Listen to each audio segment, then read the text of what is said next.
오늘 우리에게 주신 하나님의 말씀은 구약성경 창세기 33장입니다. 구약성경 창세기 33장 1절에서 11절의 말씀입니다. 구약성경 50쪽에 있습니다.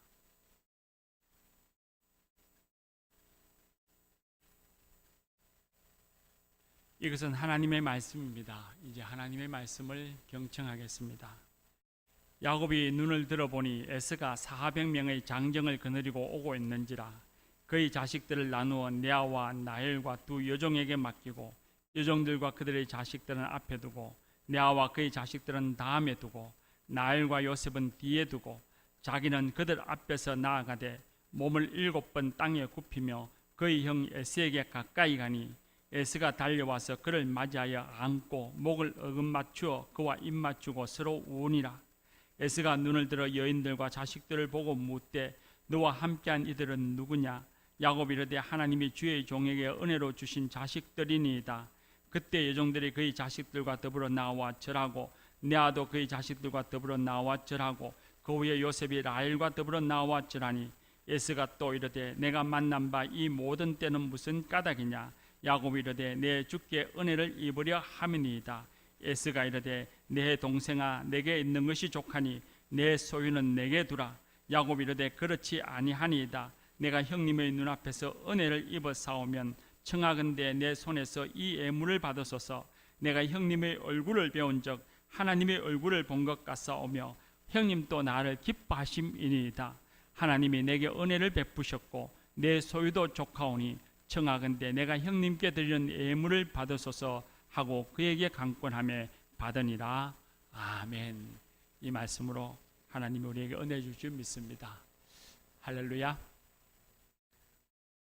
우리가 살아가는 우리 사회, 우리 대한민국을 보면 화가 많고 다툼이 끊어지지 않는다 하는 생각을 간혹 합니다. 매일 뉴스를 보면 뉴스에 고소 고발 이야기가 없었던 적이 없는 것 같습니다. 그리고 온라인에도 또 유튜브에도 보면 누군가를 조롱하고 비웃고 비난하는 그런 유튜버들이 오히려 훨씬 인기가 있다는 이야기를 듣습니다. 사람들 간에 서로 다름을 인정하고 이해하고 사이좋게 지내야 한다고 하는 건 유치원에서 배웁니다. 그런데 유치원에서 배우는 그 일을 실천하지 않고 살아가는 어른들, 우리는 그럼에도 부끄러워하지 않고 사는구나 하는 생각을 합니다.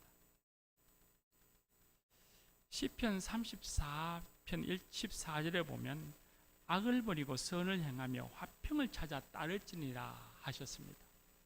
잠언 16장 7절에는 사람의 행위가 여호와를 기쁘시게 하면 그 사람의 원수라도 그와 더불어 화목하게 하시느니라 하셨고, 우리가 잘 아는 시편 133편 1절 말씀 보면 형제와 연합하여 동감이 어찌 그리 선하고 아름다운고 하셨습니다.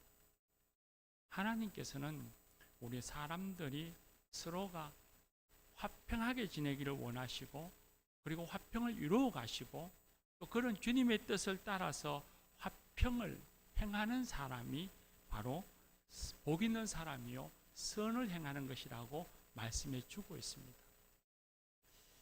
신약 성경에 보면 예수님께서 마태복음 5장 23절에 예배를 드리려다가 형제에게 원망 들을 만한 일이 생각나면 먼저 화해하고 그리고 제사를 드리라 하셨습니다. 마태복음 5장 9절에는 화평케 하는 자는 복이 있나니 저희가 하나님의 아들이라 일컬음을 받을 것이라 하셨습니다. 화평하지 못하면 하나님과의 관계가 온전하지 못하고 하나님이 주시는 복을 기대할 수 없다는 말씀이기도 합니다. 교회 여러분, 하나님의 뜻이고 유치원에서 배우는 사이좋게 지내는 일, 이 일을 우리는 왜 못하고 있고 안 하며 살아가는 것일까요? 야곱이 11명의 자녀들을 나누어서 두 여종과 자녀들은 제일 앞에 두고 또 레아와 그 자식들은 그 다음에 두고 라헬과 요셉은 뒤에 두고 자신은 그 자녀들보다 제일 앞장서서 앞에 서서 멀리 보이는 형 에서를 맞이하러 나갔습니다. 반대편에는 400명의 용사, 400명의 장정을 거느린 기세도 당당한 예수가 걸어왔습니다. 이 두 사람의 비장한 모습을 보면 무슨 큰 일이 일어날 것 같은데 이 두 사람이 서로 얼굴을 마주보자 서로 부둥켜 안고 목을 어긋나며 펑펑 울었습니다. 예수와 야곱, 이 형제들에게는 깊은 사연이 있었습니다. 20여 년 전 아직도 두 사람이 총각이었을 때 형 에서가 사냥하고 돌아와서 허기진 것을 이용해서 동생 야곱이 팥죽 한 그릇으로 형이 가진 장자권을 샀습니다. 그리고 시간이 흘러 아버지 이삭이 늙어서 앞을 잘 보지 못할 때였습니다. 이삭이 자기가 죽을 때가 가까운 줄 알고 장자 에스를 불러다가 내가 들에 나가서 사냥하여 짐승을 잡아다가 그것으로 맛있게 음식을 만들어 오너라. 그러면 내가 너에게 축복하겠노라 했습니다. 그 말을 듣고 에스가 기뻐서 들에 나가 사냥하는 사이에 그동안에 야곱은 그의 어머니 리브가와 함께 아버지를 속여서 형이 받을 축복을 가로챘습니다. 형 에서는 원망하고 억울해하며 노발대발했습니다. 지난날에 내 배고픔을 이용하여 장자권을 빼앗아가더니 이제는 아버지를 속여 내 축복을 빼앗아가노라 하며 마음에 칼을 갈았습니다. 이제 얼마 지나지 않아 아버지가 죽으면 그때 내가 내 아우 야곱을 반드시 죽이리라 하고 마음을 단단히 먹었습니다. 아버지와 형을 속여서 축복을 가르친 야곱은 더 이상 집에 있을 수가 없었습니다. 외가가 있는 하란으로 도망갔습니다. 외삼촌 라반의 집에 도착한 야곱은 라반의 딸 라헬을 사랑해서 그녀와 결혼하기 위해 7년의 세월을 하루같이 열심히 일했습니다. 그리고 라헬과 결혼해야 할 그때에 외삼촌 라반은 오히려 야곱을 속여서 그의 언니 레아를 야곱과 결혼시켰습니다. 야곱은 외삼촌을 원망하며 그 억울함을 토로했지만 어찌할 수 없었습니다. 이제 다시 라헬을 얻기 위해서 7년의 세월을 다시 열심히 일했습니다. 그리고 그 후에도 6년의 세월을 라반을 위해서 외삼촌을 위해서 열심히 일했습니다. 그 야곱의 열심으로 인해서 외삼촌 라반은 이제는 부자가 되었습니다. 그런데 그 20년의 세월 동안에 외삼촌은 조카 야곱을 10번이나 임금을 속였습니다. 더 이상 함께 할 수 없다고 여긴 야곱은 외삼촌 라반과 외사촌들을 속여서 양과 염소 중에 얼룩지고 튼튼한 것들을 다 자신의 것으로 만들었습니다. 야곱도 이제는 부자가 되었습니다. 야곱의 소금수가 들통이 났습니다. 외사촌에 의해서 크게 봉변을 당할 위기에 놓여 있었습니다. 야곱은 더 이상 갈 곳이 없었습니다. 하나님이 가나안으로 돌아가라 말씀하셨습니다. 야곱은 형이 있는 고향으로 발걸음을 옮겼습니다. 식솔들을 데리고 고향으로 가는 발걸음. 점차 고향이 가까워지고 형을 만날 것을 생각하니 두려웠습니다. 자신이 형을 속인 일들이 주마등처럼 스쳐 지나갔습니다. 고향을 떠나올 때 성난 형 에서의 얼굴이 떠올랐습니다. 에서를 만나는 것이 두려웠던 야곱은 자신보다 앞서 많은 선물과 함께 사자를 보냈습니다. 혹 예물을 받고 분노한 에서의 마음이 풀릴까 하는 기대를 갖고 보냈습니다.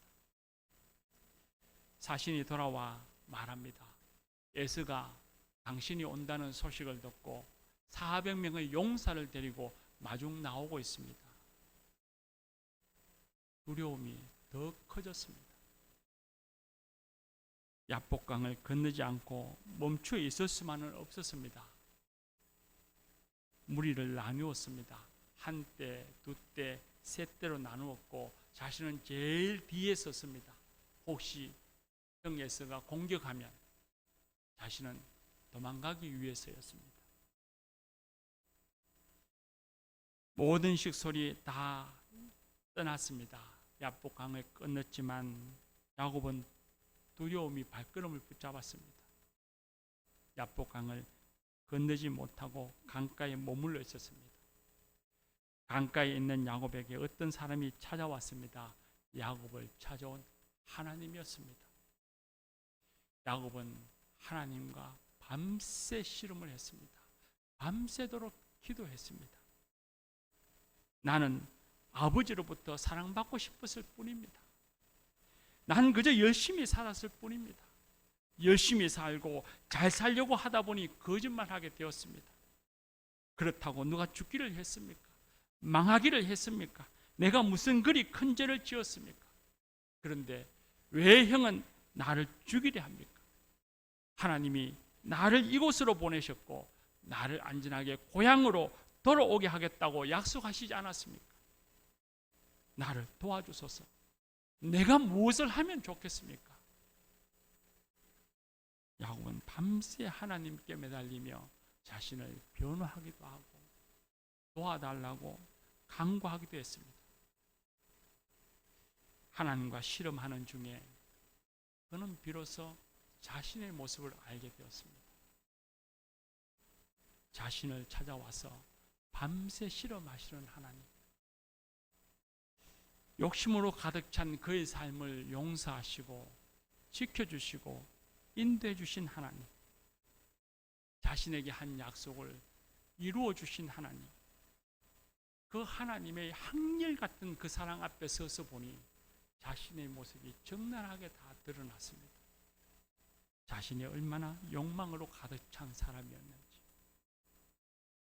그 욕망을 채우기 위해 주변의 사람들에게 얼마나 상처를 주었는지, 특히 형 에스에게 얼마나 큰 상처를 주었는지 형의 아픔과 분노를 알게 되었습니다.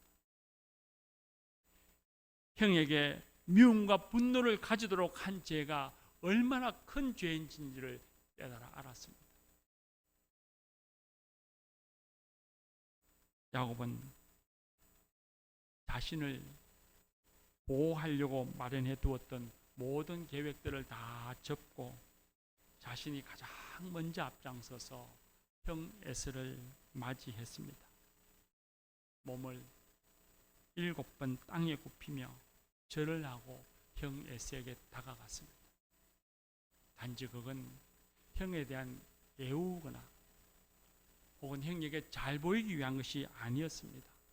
진정한 사죄의 모습이었습니다. 에스에게 준 선물도 마찬가지였습니다. 단순히 형의 환심을 사기 위한 선물이 아니라 형의 복을 빼앗았던 자신의 죄에 대한 배상이었습니다. 야곱은 자신의 죄와 어리석음을 인정하고 형에게 깊이 사죄했습니다. 비로소 형 에스를 안을 수 있었고 목 놓아 울며 지난 날의 두려움에서 해방되었습니다. 20여 년 만에 형 에스와 화해하고 마음에 평화가 찾아왔습니다.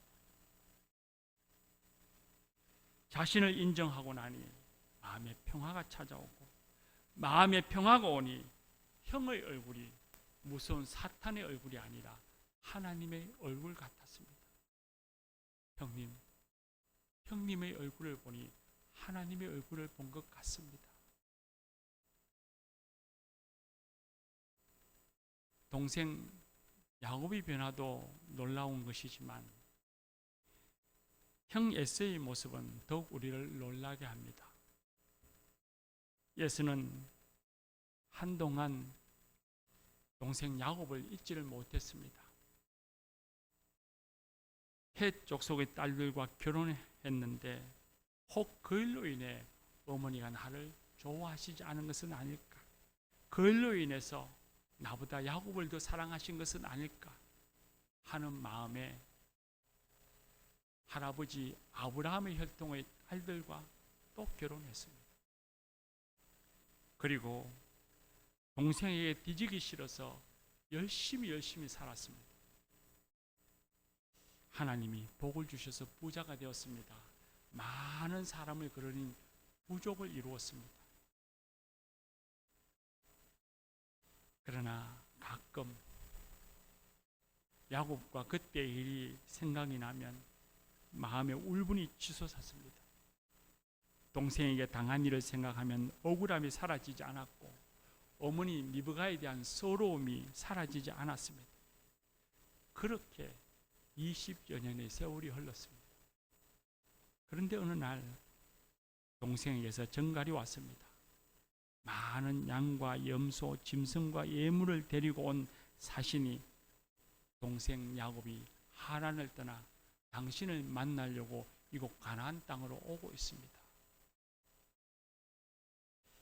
예수는 동생에게 자신이 받은 복, 자신이 누리고 있는 복을 보여주고 싶었습니다. 내가 내 복을 채갔지만 내가 얼마나 복 있는 삶을 살아가고 있는지 보여주고 싶었습니다. 그리고 여전히 자신을 속이고 눈속임을 한다면 공격할 마음을 가지고 집을 지키고 돌보는 용사 400명을 거느리고 야곱을 맞이하러 갔습니다.